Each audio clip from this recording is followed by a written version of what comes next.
Neste vídeo, as convenções, um texto escrito por Sônia da Fonseca e publicada no jornal Mensageiro da Paz em fevereiro de 1979. Seja bem-vindo ao Diário Pentecostal Historiando, análise histórica e crítica sobre o movimento pentecostal brasileiro. Se inscreva no canal e siga nossas redes sociais.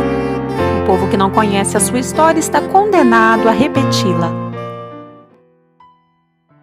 Olhando o passado e fazendo um retrospecto da história de todas as convenções, para depois encarar a realidade que se apresenta aos nossos olhos neste ano de 1979, temos que concordar com a afirmação do cronista do Mensageiro da Paz de julho de 1953, reportando ao último encontro dos convencionais passo a passo.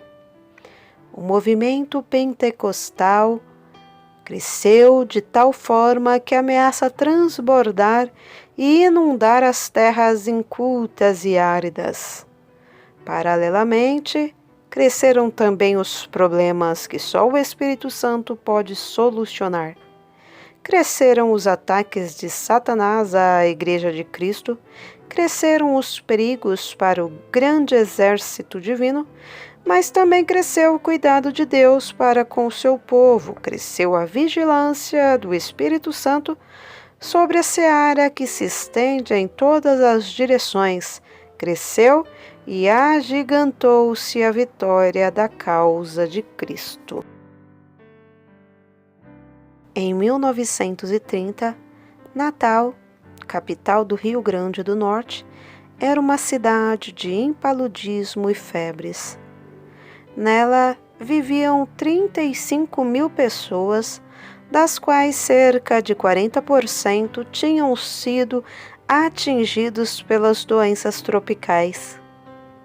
A malária ameaçava tomar conta da cidade, mas obreiros e missionários das Assembleias de Deus penetravam nos limites, trazendo nas suas maletas a Bíblia e anotações de versículos a serem mencionados durante a grande conferência que se realizaria durante os dias 5 a 10 de setembro.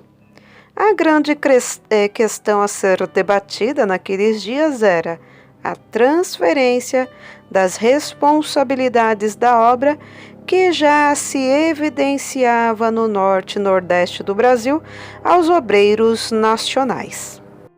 Eles se ressentiam de não terem oportunidade de assumir a administração das igrejas locais, enquanto os missionários suecos, cujo esforço e pioneirismo haviam lançado no solo brasileiro as raízes do movimento pentecostal, sentiam que era chegada a hora de deixar a obra nas mãos dos trabalhadores nacionais e partirem para as terras ainda áridas do sul do país.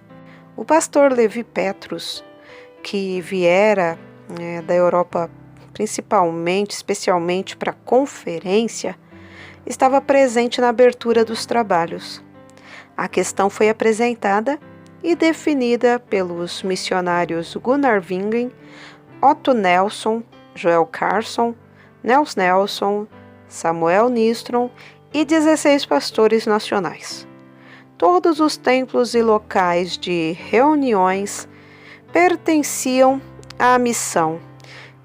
Todas elas que pertenciam à missão deveriam ser entregues sem nenhum custo às igrejas brasileiras.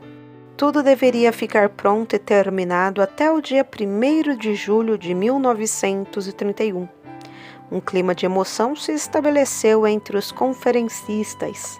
Os pastores brasileiros, com voz embargada, expressavam seu desejo de que o trabalho no norte fosse sempre unido ao trabalho no sul, para que a obra fosse unida em todo o país. O mesmo disseram os missionários, afirmando que não deixariam de prestar a sua colaboração nesta nova fase da história do Pentecoste no Brasil. A conferência também resolveu suspender a edição de 2 jornais, um do Pará e outro do Rio, para dar lugar a uma nova publicação. O Mensageiro da Paz surgiu logo depois das impressoras do Rio de Janeiro para as mãos dos crentes em todos os estados brasileiros. Outra decisão de suma importância foi tomada durante aqueles dias. Ficou resolvido que seria realizada, uma vez por ano, uma convenção geral, quando todos os pastores e pregadores deveriam unir a sua fé em conferências de caráter espiritual e estudos bíblicos. O encontro se encerrou num clima de harmonia, paz e regozijo. As últimas decisões foram firmadas pelas lágrimas que rolavam no rosto dos convencionais. Previam as saudades dos braços amigos dos pioneiros suecos, líderes das horas difíceis, país de uma grande família que se formava, cujos cabelos brancos guardavam os segredos de lutas e vitórias nas matas virgens do Brasil, nos caminhos do desbravamento do coração místico do povo brasileiro, preso nas grades da idolatria e da ignorância espiritual. Em uma de suas cartas, o pastor Levi Petrus escreveu: assim se mostra a enorme e grandíssima importância desta conferência em Natal e suas consequências para o movimento pentecostal no Brasil, quando se traçou linhas bem claras e fronteiras bem firmes que foram colocadas entre o que é humano e divino, o que é espiritual e o que é carnal. Como consequência lógica disto, ficou resolvido que os missionários deveriam deixar as igrejas prósperas do norte e começar trabalhos no sul do país. Levi Petrus deixou o seu pequeno quarto com paredes de terra e teto de telhas no dia 18 de setembro. Outros pastores ainda se demoraram na cidade, ignorando a nuvem de mosquitos que acompanhava os passos e o sono dos habitantes. Estes insetos eram responsáveis pela epidemia que estava ceifando vidas nos distritos de Natal. No bairro onde o pastor Petrus estava hospedado havia cerca de 1.500 vítimas da malária, mas nenhum dos pastores que arrumaram as suas malas de volta foi atingido pela doença. A nuvem da epidemia não os alcançou. 1946. A convenção ganha personalidade jurídica. A partir de então, unidos pelo grande ideal de levar adiante a obra iniciada com tanto labor e coragem, legislando sobre as múltiplas questões e tomando conselho a respeito dos problemas naturais que surgiam no seio das igrejas, os convencionais passaram a se reunir numa cidade brasileira para tomar decisões importantes e defender a união da obra pentecostal contra infiltrações estranhas à sã doutrina. Cada narrativa feita no Mensageiro da Paz sobre o encontro dos convencionais trazia um comentário infalível que acabou se tornando um slogan. Esta convenção foi a melhor já realizada no Brasil. Apesar de os pastores e obreiros cuidarem de assuntos delicados e muitas vezes de questões minuciosas da vida na congregação, o Espírito Santo derramava o seu poder sobrenatural sobre os convencionais durante os dias de encontro. O pastor Otto Nelson assim descreve os momentos passados durante a convenção geral ocorrida na Paraíba de 14 a 25 de fevereiro de 1934. Parece-me que durante a convenção inteira não houve uma só nota desafinada, isto é, nenhuma discórdia nos casos tratados. Todo o trabalho foi como um concerto musical executado por uma orquestra de instrumentos bem afinados. O Espírito Santo tangeu especialmente em 2 cordas, e a primeira delas, chamada de humildade, e a segunda, união. Já o encontro ocorrido em João Pessoa de 7 a 15 de setembro de 1935 é mencionado por Joel Carson da seguinte maneira: é impossível relatar nestas linhas o que recebemos do Senhor. Certo é que os 50 delegados presentes, missionários, pastores e evangelistas, voltaram maravilhados, decididos a servir ao Senhor ainda melhor.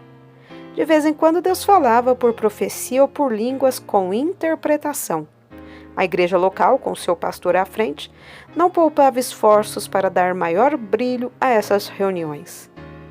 Confirmando este relato, Emílio Conde asseverou no órgão oficial da denominação: verdadeiramente Deus estava conosco. A prova disso está no modo porque ele se manifestava.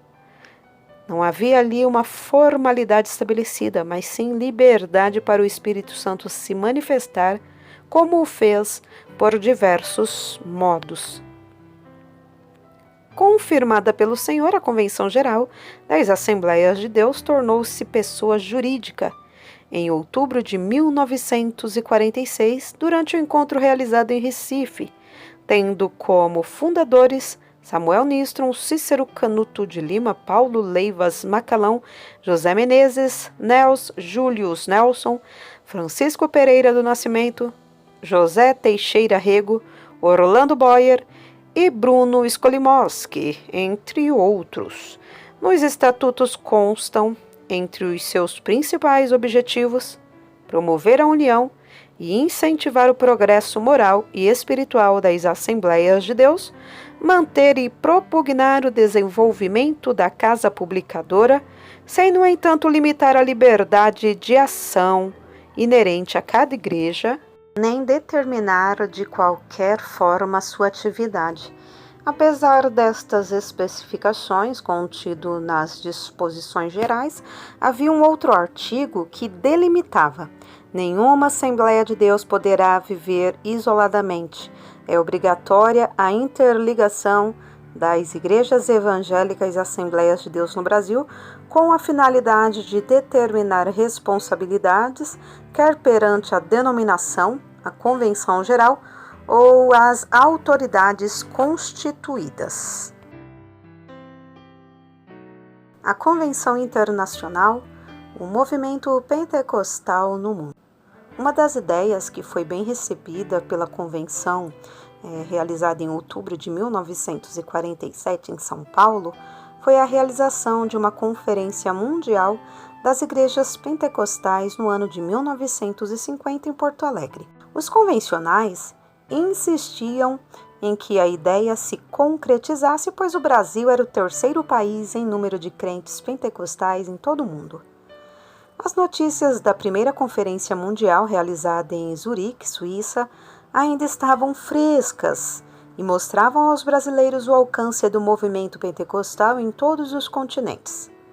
Na abertura dos trabalhos em Zurique, o pastor Schneider saudou com emoção os presentes, dizendo: esperávamos receber não mais do que 50 representantes e hoje mais de 200 estão aqui. Somos um só coração, uma só alma, uma só igreja. Nossa mensagem é a cruz.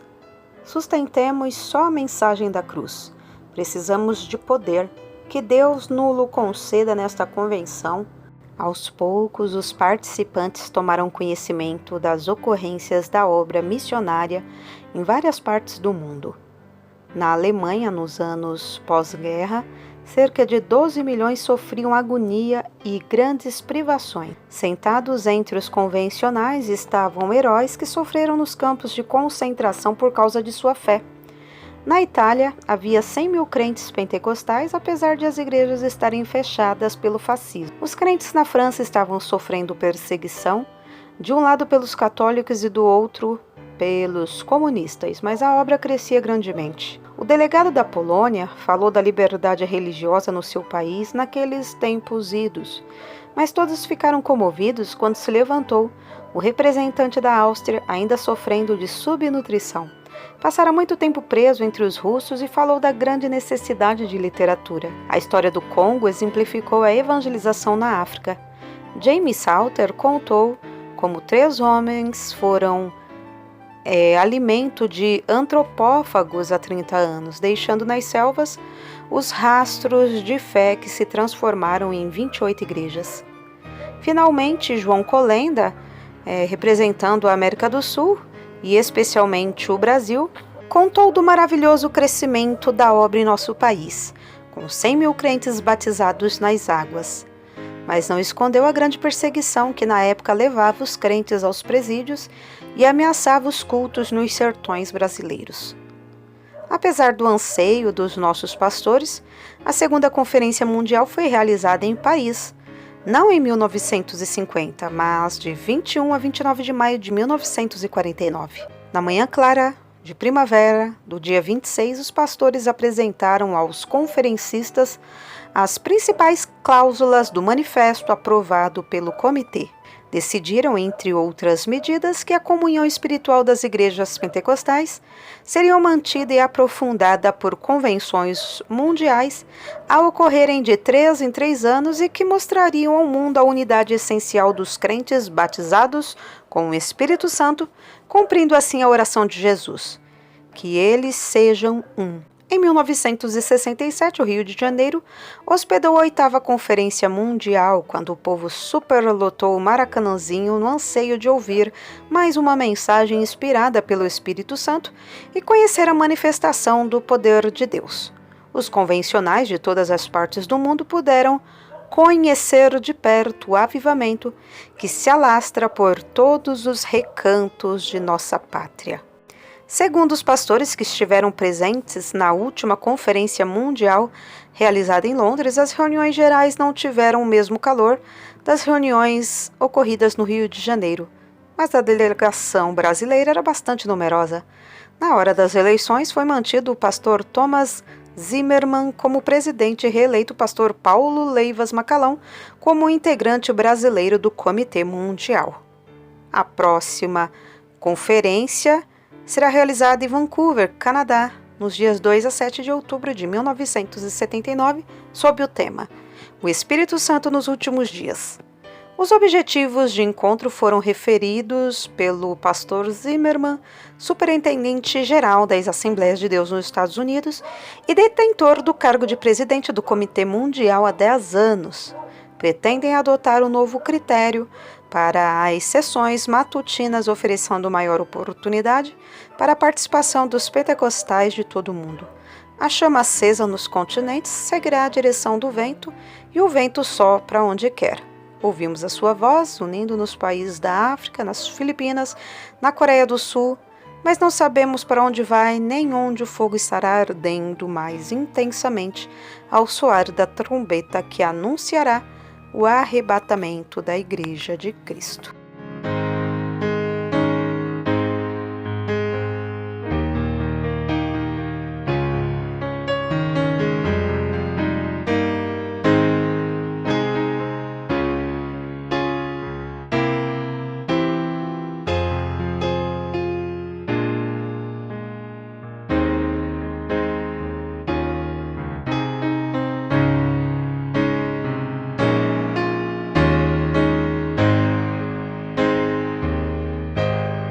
Porque nada podemos contra a verdade, senão pela verdade. Segunda carta aos Coríntios 13:8. Se você gostou do conteúdo deste vídeo, se inscreva no canal, deixe o seu joinha, compartilhe e ative o sininho para receber do YouTube as notificações dos novos vídeos.